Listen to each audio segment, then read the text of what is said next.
So you started your business and it took some time, but things are kind of moving along and they're going good and you're making some money.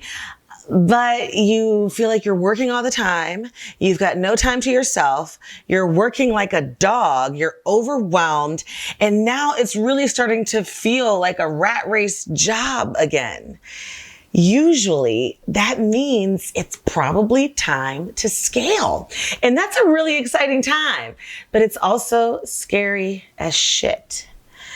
In today's Facts Friday, I have an amazing question that I'm going to handle for you directly related to that. The process of when and how to scale your business. Let's get to work.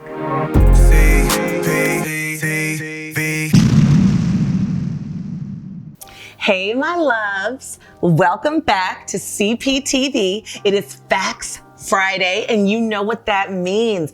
That means that I've got my wine, and it is happy hour on today's show all day.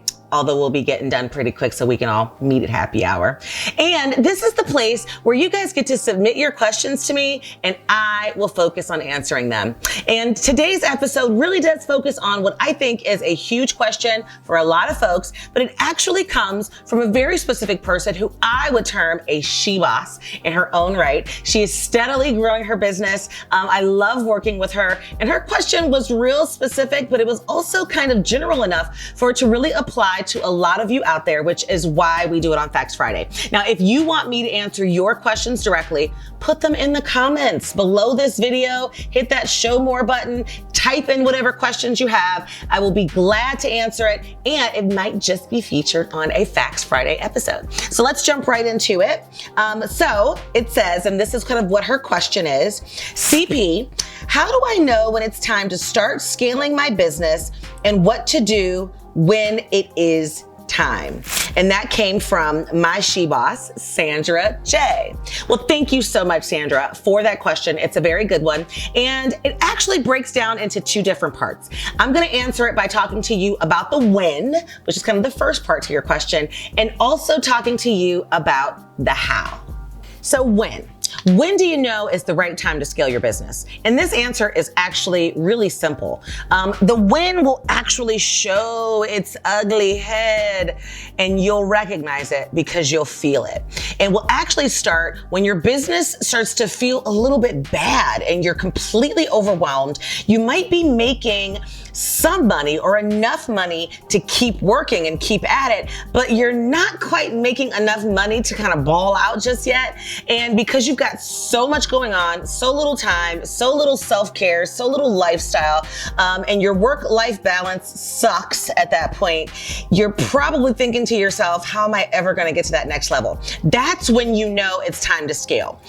Sum it all up. When your sales or your revenue kind of comes to a screeching halt because you can't take any more clients on or do any more work for new business, and or your service begins to wane and you start to realize that you're just not taking care of your customers the way that you normally would because you just don't have time to be out there being every person all for yourself. Because quite frankly, as an entrepreneur and as a business owner, most of us started out, or most of you started out as solopreneurs. It was just you being every person in your business.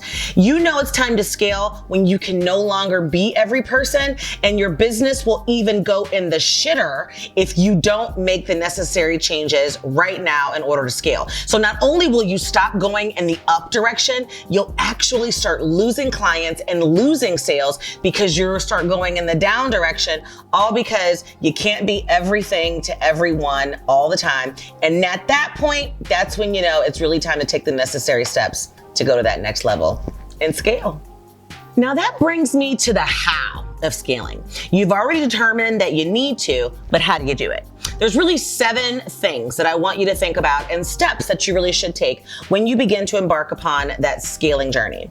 The first thing is you gotta do a gut check, right? You gotta sit down and say to yourself, oh my God, I feel like I'm regressing in my business. I'm going in the opposite direction. I'm pissing customers off. I'm telling customers I can't help them. It's taking me a long time to return phone calls. So you analyze in your gut where you are, and then ultimately you say to yourself, but this is not where I want to be right now. Instead, this is where I want to go. So if you're at a revenue perspective where you're like making $100,000 a year, you might be spending $20,000 in your business, and you say, yeah, but in 6 months, I want to be making $150,000, or I want to be at $200,000, then that's the first thing. You got to kind of do a gut check, figure out where you are, and then really, really determine where you want to go. Now, the second step in beginning to scale is to really do a SWOT analysis. And the SWOT analysis, as you know, we've talked about it before, is your strengths, weaknesses, opportunities, and threats. You really do need to begin to map those out, because once you know where you want to go and the time frame that you need to get there, then you got to figure out what you're good at, what you're not so good at, what opportunities are out there, but also what threats are out there, so that you can really do number 3, which is create that growth plan and that strategy to get you to that scalability. Now, the good thing about this growth plan strategy, and I'm not going to get into specifically what that is because I've already done that in an entire series, which I'm going to link to right here in the cards, also down below in the description box. So hit that show more button. You'll see the link. You can click on it. It'll take you directly to the growth plan series. And it was actually a 3-part workshop where I walked you through how to create that growth plan. So you're going to want to do that, but your focus in creating that growth plan is going to be to scale. So all of your objectives and the things that we talk about in there is going to directly relate to taking it to that next level and scaling your business. You want to put that growth plan together. Now, when you create that growth plan, because you're specifically focused on scaling at this point, there's going to be 3 things that you're really going to want to think about, and 3 things that you're probably going to end up coming up with. Because in all of my years working with all of my clients, growing all of my businesses, when I'm ready to scale, there's always 3 things that I have to consider adding. 1 is a team. I've got to first think about what it is that I need to do in order to scale, because I know I'm going to have to add people to my team. The second is technology. I'm always going to end up, when I'm scaling, adding technology. And number 3 is systems and processes, because those are going to make me more efficient and effective. And that's going to allow me to scale at a rate where I won't fail. Statistically speaking, not sure if you know this, but the majority of businesses that fail in their first 5 years, they fail because they are at that pivotal point where they need to scale and don't know how. So they make the wrong steps, they do the wrong things, they spend too much money, or they don't scale at the appropriate time in order to prevent themselves from failing. So I always say, scale right if you don't want to fail. So now, when looking at 4, and we just talked about adding a team, adding technology, and adding processes and systems for efficiency, 4 really addresses how to do those things. And I'm talking about step number 4, which is do a duties and skills dump. And that dump means exactly what a dump means. That means you get it all out on the table or a piece of paper, whichever one. Don't be all nasty about it, y'all. I know where your head is at, but I'm literally talking about taking a dump. Seriously.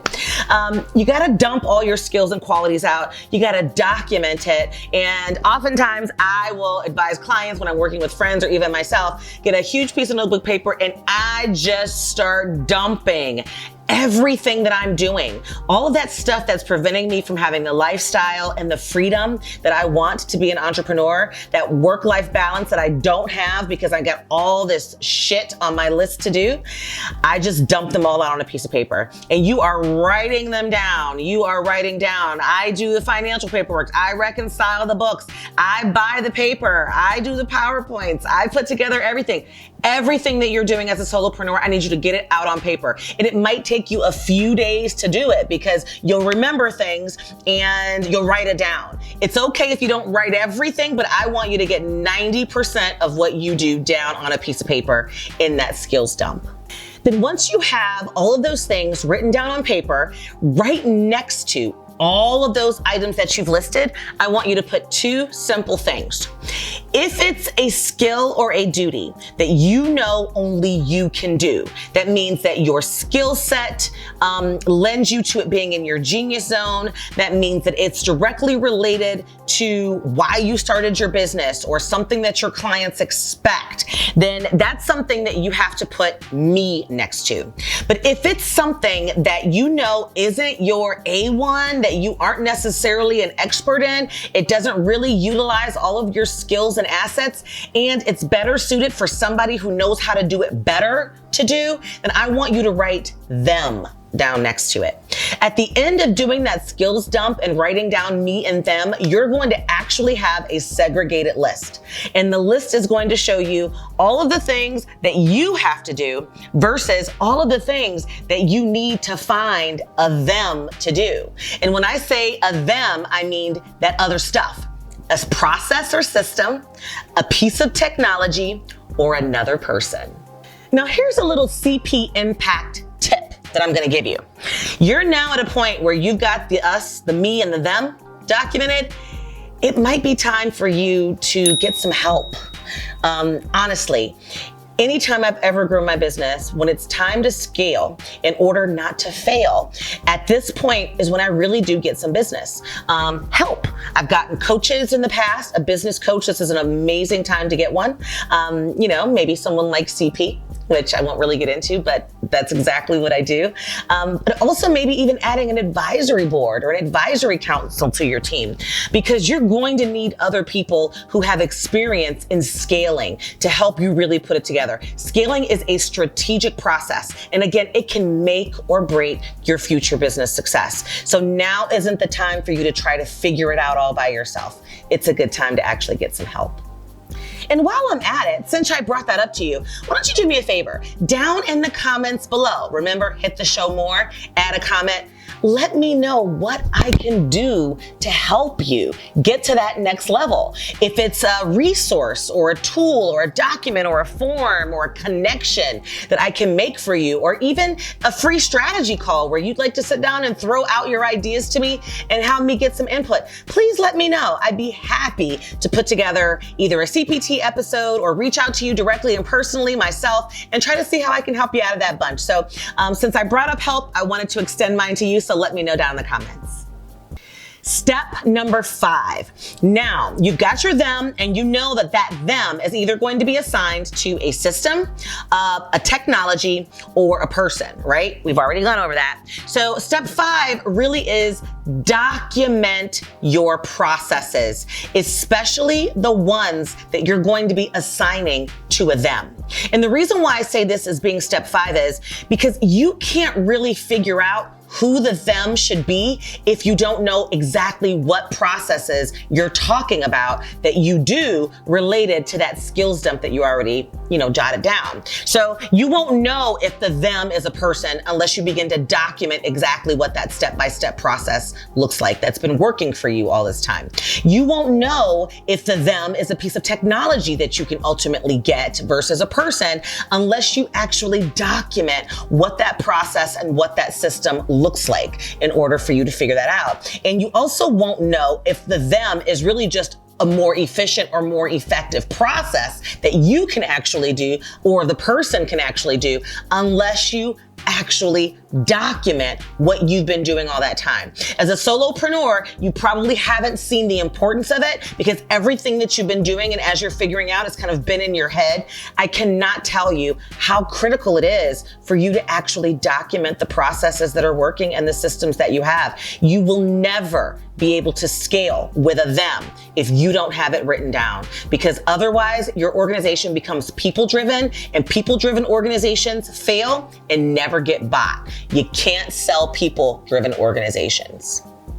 Step number 6, after you've documented the processes and the systems for the them, it is now time that you kind of know which of those systems and processes apply to which kind of those thems that I just talked to you about. Now it's time for you to figure out how much money you have in order to be able to get your thems, because that's important. So if you documented a process and you realize, hey, all of this stuff can really be handled by a piece of technology or a software, then kind of all I need to do is budget budget $100 a month for this particular piece of software. If you've determined that the process that you've documented really applies more to a person, then you really need to figure out how many hours that person is going to be doing it and what your budget actually looks like. And that budget is going to dictate to you kind of what type of them you really should be looking for. Maybe you thought it was going to be a person and it's something that you can incorporate software or technology into. Maybe you thought that it was a piece of technology that you needed and really you just needed to document the process and do it a little bit better yourself. So this entire skills and kind of scaling process that you're doing is going to help you figure it out, but then you get down to the money. And I do want to make sure I point this out. If you've been keeping 90% of what you've been making and only putting 10% back into your business, I'm here to tell you that when it's time to scale, that's not going to be the case. You're going to have to give up probably another 10 or 20% of what you've been taking home in order to get to that next level. So you will be taking some steps back financially in order to move 10 steps forward. But I can tell you right now, millionaires are not millionaires in owning their businesses because they didn't start putting money into their businesses. So when it's time to scale, be prepared. You're gonna make less, you're gonna put more back into your business. Don't be afraid of that. But the end result is to get you to that freedom and that lifestyle that you desire. And if being a 7-figure business or an 8-figure business is your desire, you are going to be putting higher 6 figures into that business. And that's the hardest part, but scaling requires it.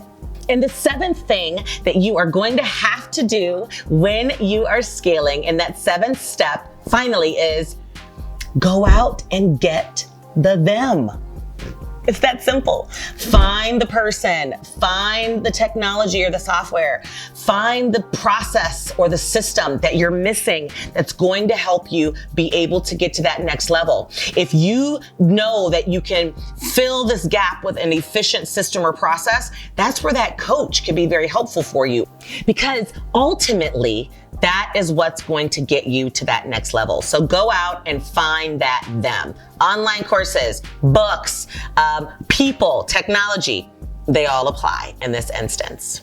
So, Sandra J., I hope that I was able to efficiently and effectively answer your question and give you some how-tos on when to scale and how to actually begin doing it. Now, of course, I could have gotten way more in depth into all of those steps, and maybe I will in some future videos. I'll dive deep into one of those. But ultimately, I wanted to give you an overview of exactly what it looks like when it's time for you to scale, because that's kind of my area of specialization, scaling businesses and helping the businesses who are ready to scale figure out how to do it.